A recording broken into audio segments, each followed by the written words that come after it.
Dan puts an amp and subwoofer in the Camry.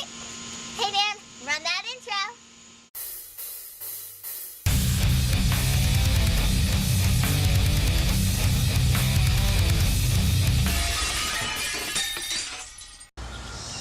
Hey guys, thanks for tuning in. So this is one of my cars here. It is a 2011 Toyota Camry, and it does not have a boom-in stereo system. So on this episode I'm going to be installing a subwoofer, an amplifier, and an install kit. I'm going to show you how we do it.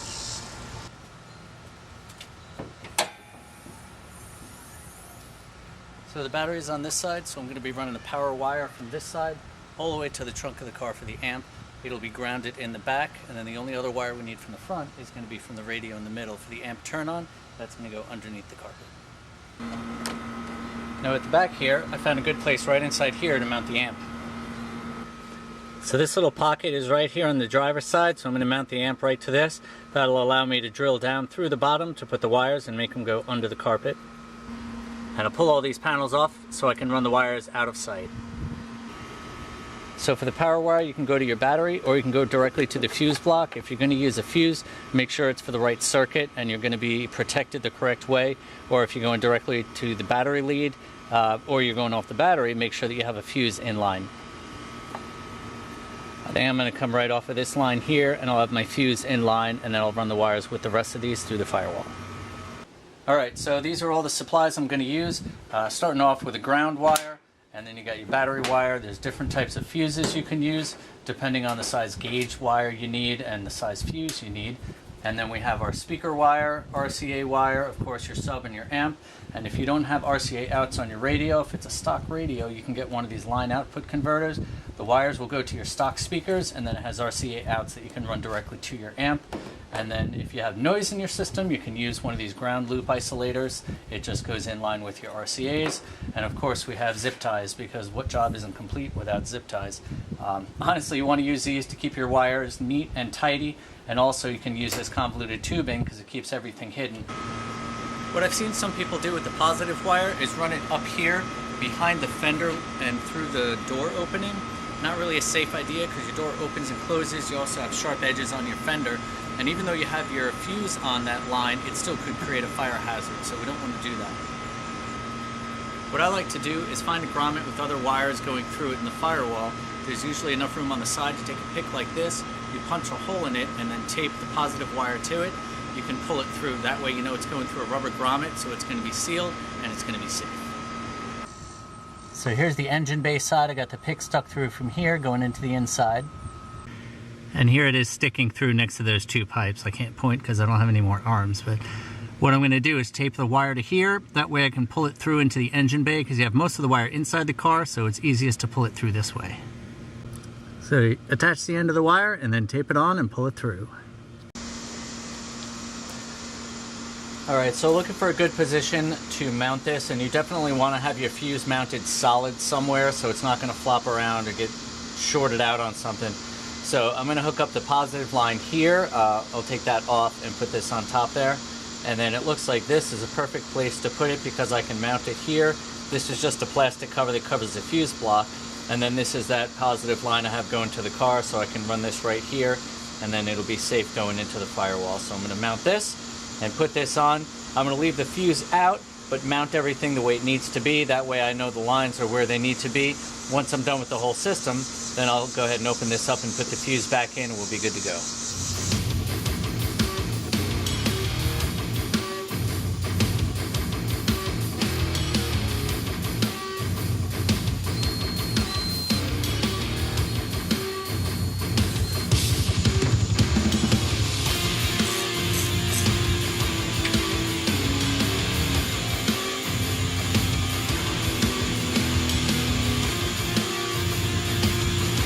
Okay, so you can see here I had to notch out the side to accept this wire, but now I can keep the plug on there that's going to protect the positive, make sure nothing else shorts down here. So safety is number one. Alright, now we're going to strip this wire. If you have the correct wire strippers, you'll be in good shape. If not, just make sure you're doing the best job you can.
was just talking to a fireman friend of mine, and he said that he had a couple of calls in one day that was automobiles that were wired incorrectly from aftermarket lights, and they had to put the cars out. So you definitely want to make sure you're being safe.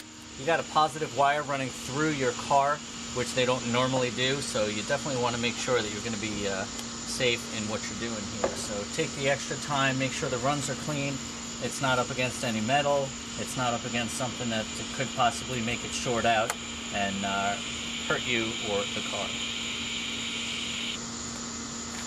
Alright, that's it for under the hood.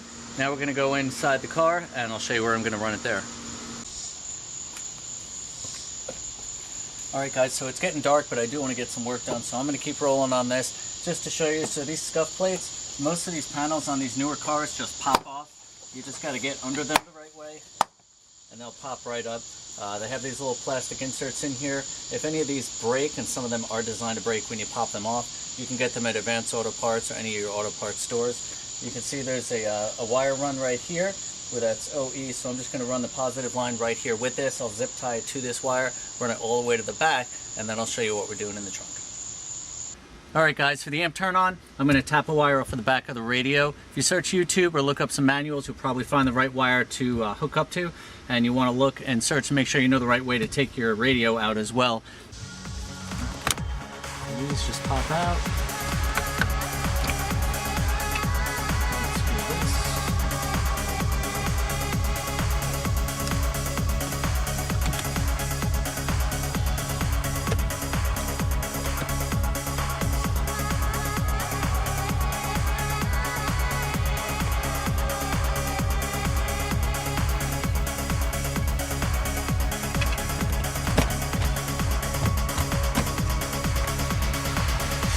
Here. 2 screws under here. I gotta pop this off and get the other 2 screws. What I like using are these plastic trim removal tools. That way you can get behind here. It'll help you to pull things out without scratching or damaging anything.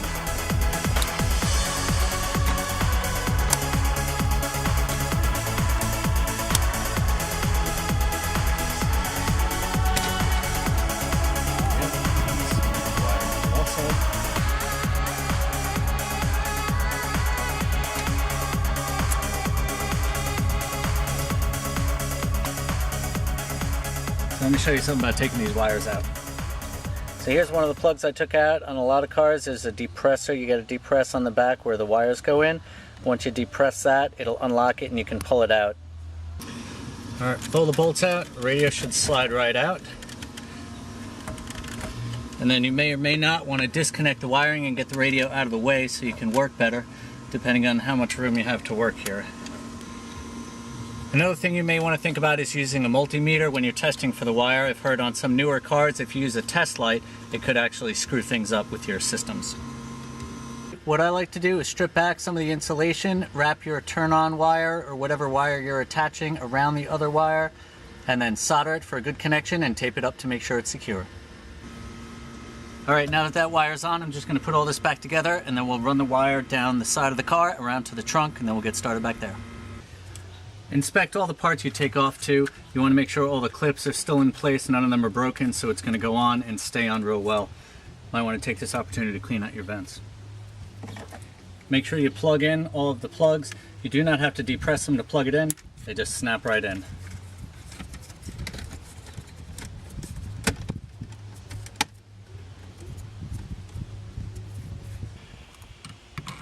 Alright, so that's it for attaching the wire. We'll go ahead and run it to the trunk and then we'll continue back there. Okay guys, so here's something I just ran across. This popper is still in here, but you could see this one is not. What happened is it stayed in the car. So what you want to do is just get yourself one of these panel poppers, a couple of bucks at the auto parts store. Use a rag so you don't damage your paint. You just want to get it under there and pry it up and it should pop right up. So you see it's got a couple of slits in here. So what that does is that just goes right in here. And then once you get it back in here, you'll be able to put your panel on and it'll stay.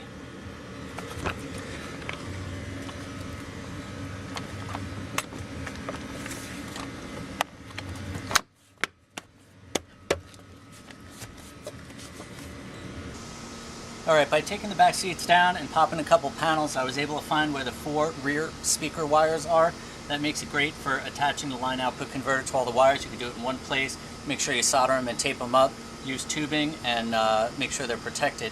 What I'm going to do is actually mount this box inside the trunk so it's easily accessible once all this is back together. There are some adjustments on here you may need to get to, and you also have the RCA jacks. You want to make sure they're accessible. Okay, so here's a shot of the 4 speaker wires. They're all soldered together. I'm going to tape them as well. Remember, they're small wires, so soldering does not take a whole lot of heat to get them ready to go, but it could also damage the insulation around the wires. So get in quick, get out quick, make sure they're together, tape it all up, and put it back together. Alright, so to the back of the vehicle, I got my power wire and the amp turn-on wires here. I got the line output converter on the other side. I'm going to run the RCAs around here, but first I'm going to take all these inner panels and the carpet out to make it easier to work. I found this nice little box down here. I'm going to mount the amp right to this so I can run the wires underneath it. That way to keep everything nice and neat.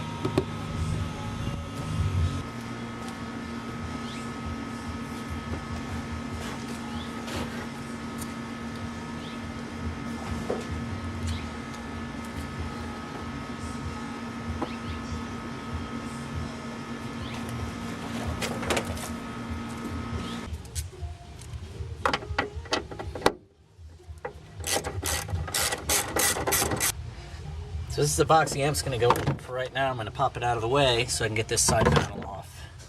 And this just has those same Christmas tree style poppers that the other one has.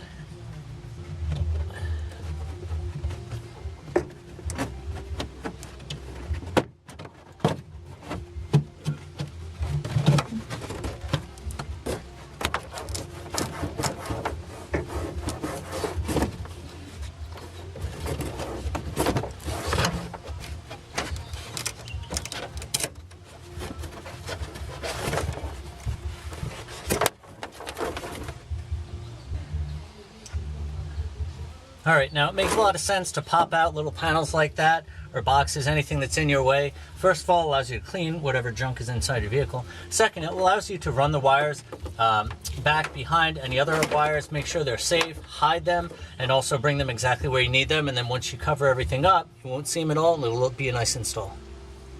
Alright, so now you can see all the space we have in here. What I'm going to do is I'm going to take this tray and I'm going to mount the amp in. I'm going to put this back in where it belongs. That way I can run all the wires underneath here and into here. I'll get the RCAs out and into here. I'm going to put the amp in. I'll get it all wired up with everything we need and the speaker wires. And then once all that's done, I can pull this back out and cover this back up and it'll look nice. Alright, I almost hate to show you this, but this is the port where the box goes in. Right next to it was this little raised area that was threaded. I was able to put the ground right here. Nice and close, nice and safe, not drilling any holes. That's the way we like it. Alright, so here's the mess I came up with. So I'm just hooking everything up. Got the input here from the line out converter. I got all the power and ground wires, the speaker wires, remote turn on, put my speaker in, and everything is good to go for this to be tested one time. Let's see what happens. Alright, well, I got a speaker moving. So that's step one. I'm going to go ahead and button everything up, find the best place for the speaker to be mounted permanently, and then we'll go ahead and have a done system.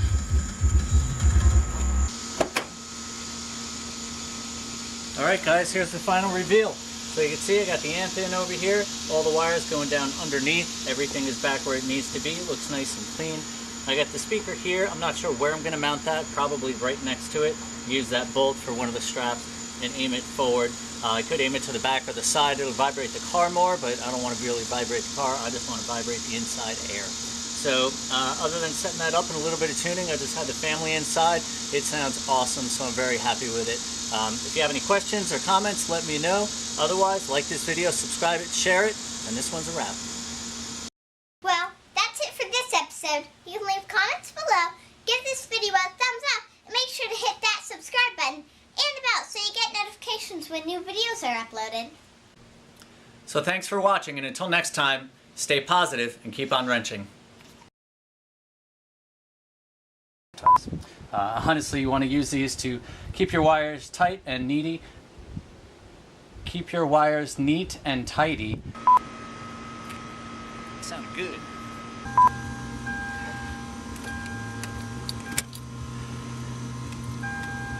Shh. Okay. Shh.